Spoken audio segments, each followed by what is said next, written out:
بالله من الشيطان الرجيم بسم الله الرحمن الرحيم إن الله وملائكته يصلون على النبي يا أيها الذين آمنوا صلوا عليه وسلموا تسليما اللهم صل على سيدنا ونبينا وشفينا محمد وعلى آله وصحبه أجمعين.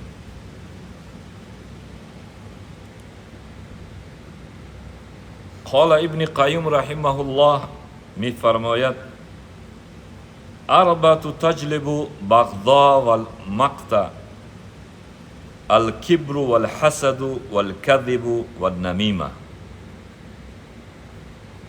در زاد المعاد در روایت 378 از ابن قیم رحمه الله روایت شده که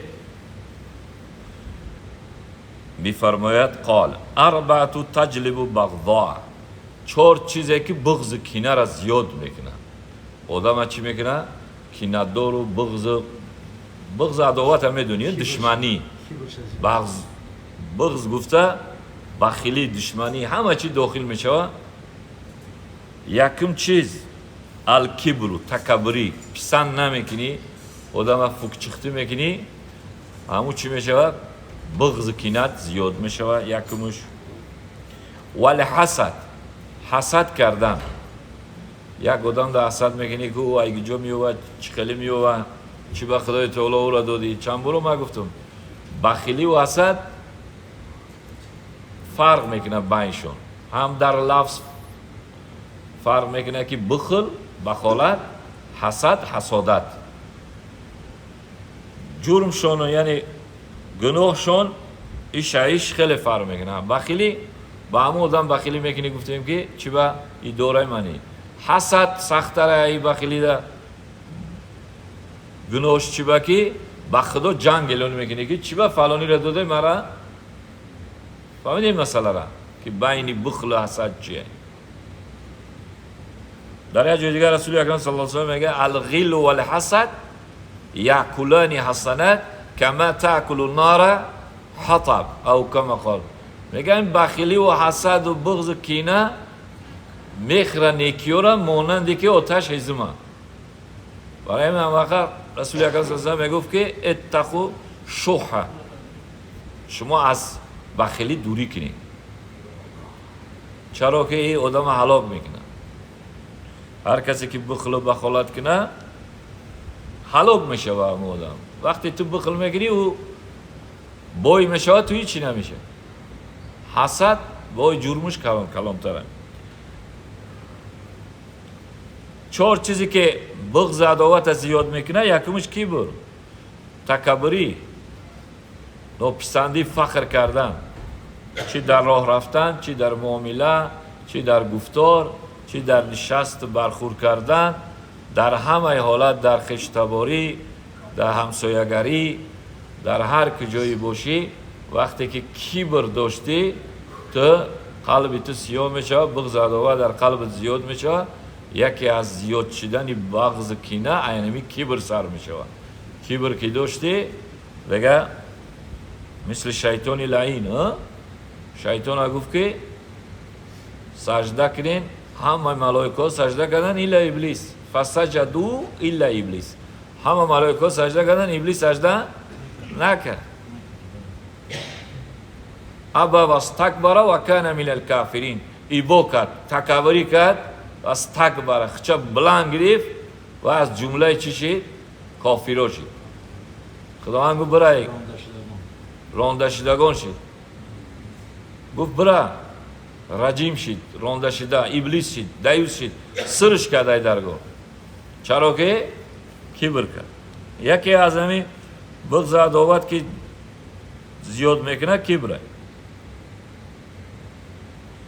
دویم والحسد، دویم حسد کردن. وقتی که حسد کردی این هم بغض عداوت زیاد میشه. سیوم والکذب، دروغ گفتن، تکذیب کردن. تکذیب یعنی دروغ گفتن. هر کسی که دروغ میگه، هر کسی که دروغ گوه، او را بغض عداوتش کینش چه؟ آجی زیاد میشه. آدم دروغگو یعنی همین فعل دروغش ای بغض عداوت ای بخیلی ای دروغ میگه میویا دروغ میگه که هم خیلی تهمت میکنه دروغ میگه کاری میکنه که ترا بر علی همو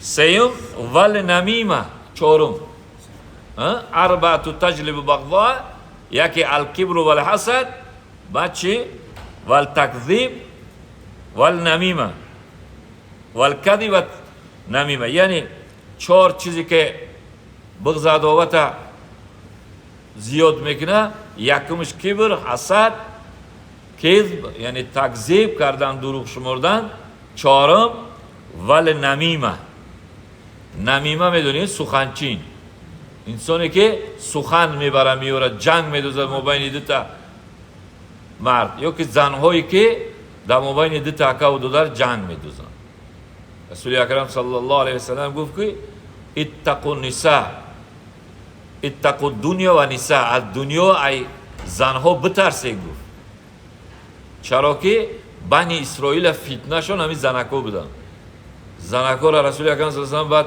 این حدیث گفت که یاراشه که زناتو در موبایلتون صد نشود دیول نشود یعنی اکا و دودر را جدا نکنن نمیمگی نکنن نمیگه سخنچینی نکنن سخنچینی چیه میویا گیریم میکنه میگه انا خیلی گفته که من خیلی گفت قریب بزنم میته گفت دیگه تو مستی میگی نخواهم خیلی بودم من دودر می نخو زنی مرا خیلی بگه یو که من میگه کما چی با زنی مرا خیلی میگه جنگ میدوزد میبرم موبایل نمی یو که مردکی که دو میبینه که دو کس رفیق رفت آمد دوران خیش تبار شده سن موبایل هم بود سخنچینی میکنه من ورا چی میکنه جدو میدوزه میگه او خودمای خوب نیستم خودمی چی نیست تو خطی او رفت آمد داری ولی تو نمیدونی او را خدیدیم همین زندگی رو دارم این چیزو را این میگه ای خیلی یعنی همین چهار چیز هر کسی که برای میگه هر کسی که بر تو سخن آورد و شمرد یقین بود که سخن تو رو با دیگران خواهد برد یک کس اومد تو ده گپ زد ولی ما یخیل جوان مردا یخیل مردکا را ماشاءالله کم نگو بدن یک هم میزنه میگوی گپ خطاب بزن همون گپ ها برای خودش ده بگو چی پیش مده میگوی نگو پیش مده گپ نیورمده فهمیده سی مسئله را یا که گفتم گو در خانه شون بدروید خیلی پلتکر چی نیست دیگه غیبت در خانه ما ممنوع مقصد کریس کدگه گوی خیلی کلینش هم میفهمونه دخترش هم میفهمونه زنش هم میفهمونه با در پیش در کدگه که تر در آمدی تر هم مقصد میفهمونه که آمدی گپی خطاب زه یک از غیبت نکن این خیلی ادامه هم هستن چقدر تیپ که سنت رسول خدا صلی الله علیه وسلم زندگی میکنن چیزی که الله بخواه قال رسول الله صلی الله علیه وسلم رسول خدا صلی الله علیه وسلم میفرماید حدیث بخاریه تاکل نار ابن آدم الا اثر السجود سبحان الله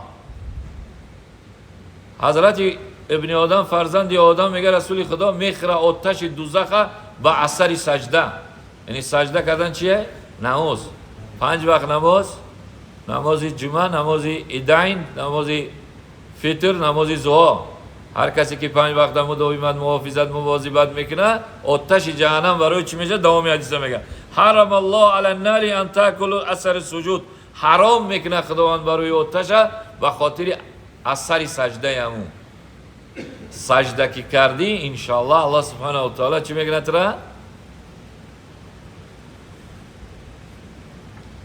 آتش دوزخ بته حرام میکنه این سجده ای که میکنیم عزیزان این سجده بیهوده نیست به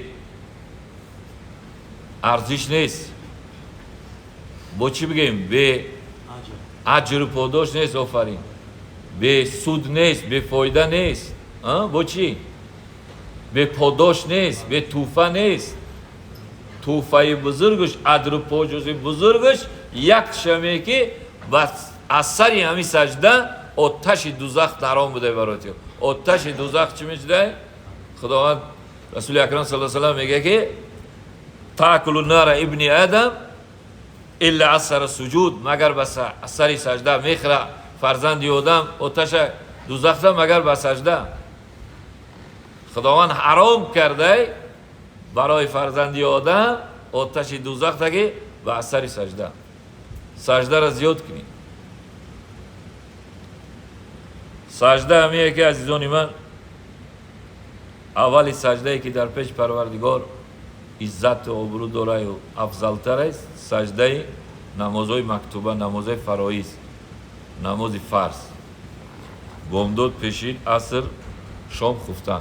همین سجده ها اگر کامل انجام شود خداوند پیش خداوند اینقدر ارزشی داشته، اینقدر بزرگ بوده که خداوند او را از آتش دوزخ نجات میده.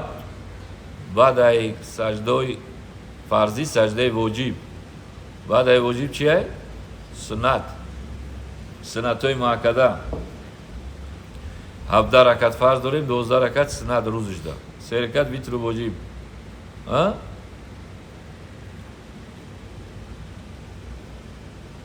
بعد ایو سجده نفلی، نمازهای نفل. چند قدر انسان اگر سجده کرد همون قدر درجهش پیش خداوند چی بشه؟ زیاد میشه. قال رسول الله صلی الله علیه و سلم الصلاة نور و صدقة برهان و الصبر ضیاء و القرآن حجة لك و علیک او کما قال. رسول خدا صلی الله علیه و سلم میفرماید الصلاة نور، نماز نور برای شما. علما نور را تفسیر کردن، یعنی نماز نور یعنی چی؟ گفتن روشنایی، گفتن رزق روزی، برکت، تن صحت، خاطر جمع، آسایش، آرامش، شکرانه پروردگار بر عوض نعمتاش. همین را چی میگن؟ نور. نماز یک نوره. بعضی ها گفتن همین نور خودش کافیه. وقتی که انسان نماز میخونه از چهره مبارکش یک نور میبراید. و چهره مبارکش فردا روز قیامت قبری که در اوجه نه چراغ نه لامپه نه روشنایی، همین نماز برای او در قبر چیه؟ نوره، روشنایی میشه. فردا روز قیامت کسی که چند بار گفتم که حدیث مبارک رسول اکرم صلی الله علیه و سلم که قال رسول الله صلی الله علیه و سلم بشر الذین یمشون الى فی الظلم الى مساجد بنور تامة یوم القیامه. بشر الذین، بشارت میده رسول اکرم صلی الله علیه و سلم برای کسانی که یمشون فی الظلم الی مساجد، در تاریکی ها به سوی مسجد میروند. همین نمازی بامداد گفتن و نمازی خفتن گفتن، همین دو نماز تاریکه. بی نوری تامت یوم القیامه، روز قیامت خداوند یه نوری تامش میده کامل. انا اینجا میگه الصلاة نورون، انمو حدیثه که نور یعنی روشنایی، روشن بودن. وقتی که تی نماز بامداد اومدی نماز خفتن خوندی، خداوند یک پروژکتور میتد در پیشانی به همین نمازات نور میشه، انشالله به همون روشنایی چی میره؟ روز قیامت راه میره. یعنی منظور از نور فهمیده نه؟ نور با گفتم که یک رزق روزی و برکت و آسایش و تنجی و امونی همین نوره، همین شکرانه برای وضع همین نعمت ها، یعنی نماز نوره. نماز که خواندی انشالله خانه در برکت. نماز در خانه خواندین برای چی رسول خدا گفت سنتی بامداد در خانه بخونید، نفل را بخونید، تهجد بخونید؟ چرا که خانه تون اگر وقتی که نماز شید چراغ اینجا نماز خانه داشتید، خانه نورانی میشه. خانه در خوندی شیطان نمیدره، 3 روز شیطان خانه نمیدره. در خانه که نماز او خانه زنده است. رسول اکرم صلی الله علیه و سلم گفت که خانه هاتون مثل قبرستان قرار ندین. بعد منظور یک قبرستان چیه گفت؟ یعنی خانه که نماز نیست و قبرستانه. در قبرستان نماز نیست کو؟ میدونین در قبرستان نماز خوندن نمیشه، ممکن نیست. بنارین یک روز در قبرستان نماز بکنید. قبرستان فقط چیه؟ دعا میکنید. ای قبر اوست اگر دور باشه، ای قبر اوست یک جای نمازخوانی باشه، مشکل نیست. روپروی قبر و در درون قبر نماز خوندن اگه صحیح ممکن نیست. فقط اونجا دعا است. و همین خاطر مثال زد رسول اکرم صلی الله علیه و سلم که خانه هاتون به قبرستان مبدل نکنین. منظور خانه هاتون به نماز نمونین. نماز سنت، نماز نفله در خانه هاتون بخونین. بامداد میخونین سنت، خیزین پیش بامداد نفل بخونین، نماز تهجد بعد سنت بخونین. شب که رفتین الحمدلله پیش ای خوب طهارت کردین در کرد نمازی نفل بخونین، یک نور میشه. الصلاة نور و صدقه برهان. صدقه برهان. برهان چی نمیگن؟ حجت، دلیل. صدقه برهان به معنای دلیل و حجت میاد. میگه داری برهان، داری دلیل، داری حجت. با برهان به معنای تمامی چی میآید؟ رزق روزی زیاد چیدن. چرا که رسول اکرم صلی الله علیه و سلم گو هر کسی که زندگیش تنگه، رزق روزیش تنگه، صدقه کنه، دعا کنه، استغفرالله زیاد کنه، ذکر کنه. صدقه بده انشالله یک دودی در عوض 10 برابر 700 برابر وعده داده که پروردگار میگیره. صدقه برهانه. برهان برای شما هر مجا حجت سخی نیست، دوزخی. صدقه بلا را دور میکنه، صدقه مشکلات حل میکنه. صدقه اینقدر فضیلت داره که فرد روز قیامت آدم سخی دعوا میکرده پیش در جنت که من میدونم، من یک روز 1000 کس نان میدونم، آب میدونم، جوش خوشون میدونم، مسافر و غریبه. حالا شما مسافرت میرین برای چی آدمو گوسپندتون میکشن و میمونداریتون میکنن؟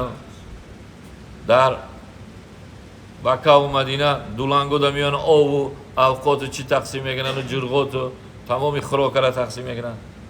انمی حدیثه هست. صدقه برهانون. صدقه برهان میشه، حجت میشه برای روزی قیامت که پروردگار ما خیرخواه بدم، ما خیرکون بدم. و صبر زیان. صبر زیا گفته، علما گفتن زیا این هم یک به معنای روشنایی، به معنای ما چی میگیم، یک مثال بریم گو ای صبر غوره حولا گردد، شیرینی. یعنی صبر چیزی خوبه. هر وقتی که انسان در مصیبت و بلا آمد چی باید بگه؟ قالوا انا لله و انا الیه راجعون. از جانب خداوند و سوی خدا میریم. خداوند زیاش همه که در همون حالت صبر کردن. امروز خدا پدر و مادری یک کودک یک ماه را 10 ساله را صبر بده. یونس جان در 5 ساعت 8 جنازه کردیم. پدر و مادرش بیچاره اینقدر یک کودک هست سودرگی میخفه میبرنش یک شب در همون رنیمت سمیسته میگذره. بچه در همین مصیبت، در همین بلا پدر و مادری همون اگر صبر کرد، شکرانه کرد، الحمدلله گفت از صبر و زیان. صبر چیه؟ زیاد. والقرآن حجت لك او علیک. قرآن حجت بر تو و بر علی تو. یعنی قرآن که گفت قرآن چنگ زدین و قرآن عمل کردین، نماز گو نماز خوندین، زکات گو زکات دادین، گفته های قرآن کردین، برای تو حجته. با بر علی تو حجته. بر علی تو یعنی با بتونه قرآن شکایت کنه برای تو. قرآن گفته نماز بخون تو نخوندی، قرآن گفته زنا نکن زنا کردی، قرآن گفته زکات گفته ندادی، این بر علیته. در قیامت قرآن از شما شکایت میکند، حق مجازات خود را میکند. قرآن میگوید من چی کردم اینقدر خوارم کرده اید؟ پیش هر نوع مسلمان و کفار خوار و زارم کرده اید. قرآن اگر کسی که سرلوحش زندگی قرار داد، قرآن عمل کرد، قرآن گفتگیش چشم گفت، سرلوحه زندگیش قرار داد، او برکت میومد، او پیش میروند. دیگه قرآن گرفتی او سماندی و گوش نکردی، قرآن قدی عمل نکردی. امروز اشخاص های پیدا شدن، افرادایی که اینقدر پور شدگن، خدا اینقدر دلشون سیاه کردگه که قرآن قبول ندارن، قرآن قبول نمیکنن. قرآن میگن که یک توبه کردم خدای چند جوش خطا، چند جوش چیه، خاک در سر توری. انسانی که الله تو را خلق کرده کلامی الله را تو قبول نداری. تماشا میکنی نه شبکه دا. قرآن حجت قرار میتین، قرآن سرلوحه زندگی خودت قرار دادی، قرآن قدی عمل کردی، انشاءالله برکت میری. یعنی الصلاة نور و صدقه برهان و صبر زیان و القرآن حجت لك او علیک. خداوند کریم و شما را آمین.